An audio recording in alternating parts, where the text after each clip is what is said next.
Hi, it's me, Camilla, but you may know me better as She's So Fabulous. Here I am, back with my second YouTube video, a mere 4 months after the first one. I apologise that it's been such a long wait for video number 2. I've been very busy, I've changed jobs and had all sorts of things going on, so I haven't really had as much time to sew. But I'm hoping to be able to post things up slightly more regularly. I'm not going to commit to doing something once a month or once a week, because when I put too many deadlines on myself, I don't enjoy my sewing quite as much. So I will be on here as and when I am on here. So for video number 2, I'm going to be posting up a pattern review of the Tilly and the Buttons Eden Raincoat. So this has been on my to make list for a while, but part of my new sort of resolutions, I suppose, for the new year with sewing is that I'm being a little bit more mindful with what I make. So I did used to love at first sewing just for sewing's sake to learn what I was doing, but I have ended up with so many clothes that I now need to be a little bit more picky about what I make and really make things that I need rather than making things just for the sake of making.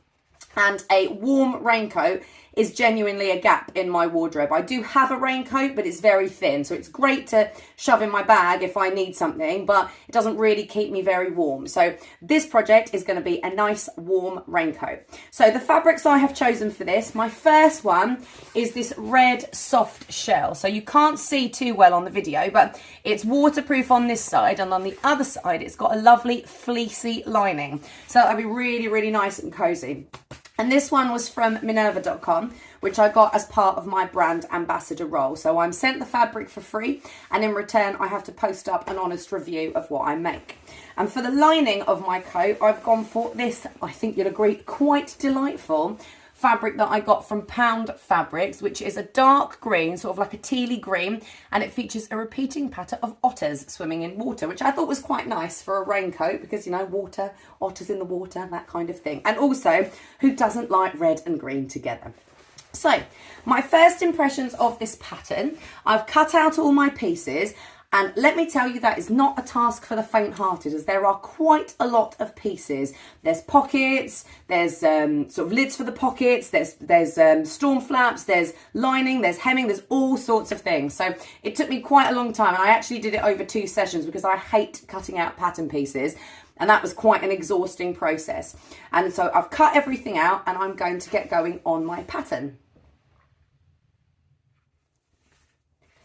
So now that I've got started, I have done my pockets, I have done my storm flaps, and I have attached my pockets onto the front bodice pieces. So my first impressions of sewing with this soft shell, it's actually really, really nice to work with. Now I'm lucky, I've got a really good machine. I've got a Pfaff Quilt Ambition 620, and it is really good at getting through these thick layers of fabric. But one thing I will say is that the fabric seems to hold together really well. So obviously I'm not using pins to hold my fabric together, because where it's waterproof, if I use pins it will leave holes in the fabric. So I'm using the little clips instead. These fellas I'm using instead. And even with very minimal pins on, the fabric stays together really well as it goes through the machine. So that is a delightful bonus.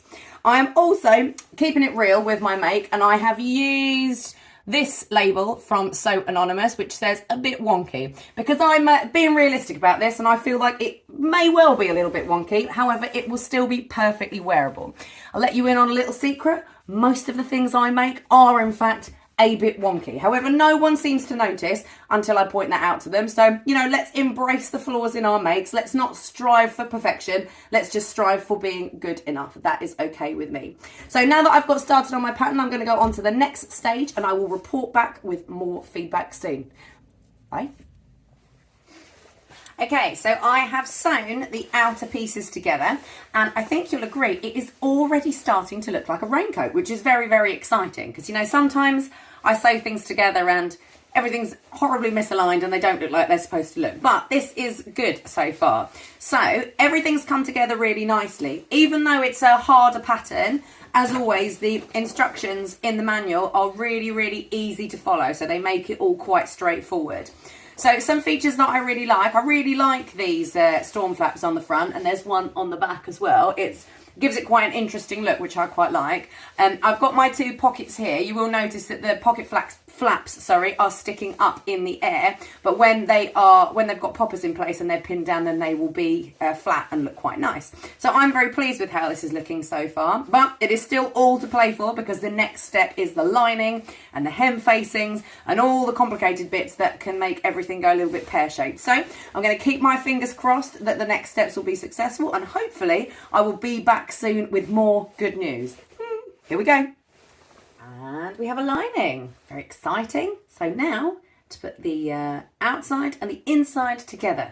And this is the bit that always makes me a little bit anxious, but we'll see how we go.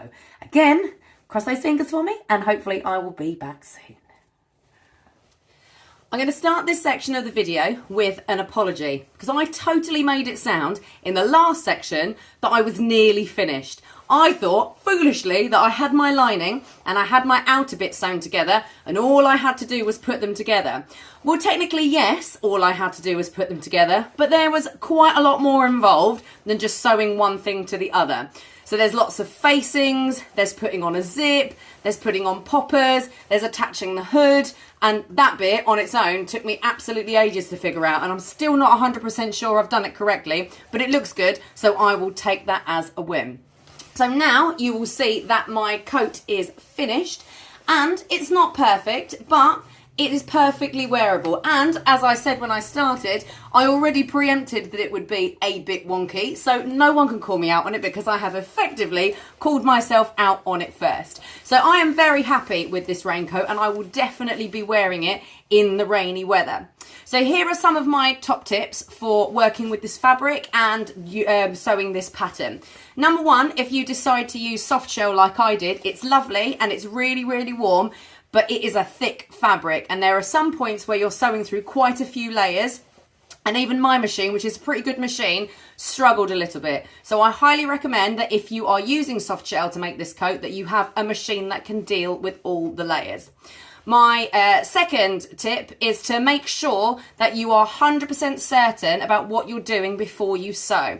Now, the problem with these waterproof fabrics is that when you start sewing, it leaves little holes in the fabric. So if you make a mistake, those holes don't go away like they do on something like cotton or jersey. They stay there. So I would recommend that you're really sure about what you're doing before you start sewing. I did have to unpick a few things more than once on some places. However, I have managed to cover over the holes, pardon me, so it shouldn't be too much of a problem. The third thing, and this may seem like it's something really obvious, but you need an open zip for this if you're putting a zip. I didn't realise this because, I don't know, I was so involved in what I was doing, I didn't even think about an open zip. And I beautifully sewed on a closed zip, which would have then meant I would have had to put it on and off like a jumper. So you need an open zip, one that opens at the bottom, so you've got one on each side. And actually, if you've never sewn an open zip before, they're quite a lot easier to put on than a closed zip is. I'm actually really impressed with how good my zip looks. When if you follow me on Instagram, you will know how much I hate zips and avoid them like the plague. So I'm actually quite pleased with this. So yeah, those are my 3 top tips. I would also recommend, if you are going to do this pattern, have a few things under your belt first. There's a lot of pieces, it's quite involved, and even though, as I said, the instructions are really, really good, you do really need to know what you're doing before you do something like this. But I highly recommend it. It's very, very rewarding, and I feel extremely pleased with myself that finally I have made my Tilly and the Buttons Eden raincoat, and it's even raining. So I'm going to go out and dance around in the rain in my raincoat. And if you've got any questions, drop them for me in the comments below. Thanks for watching. Bye.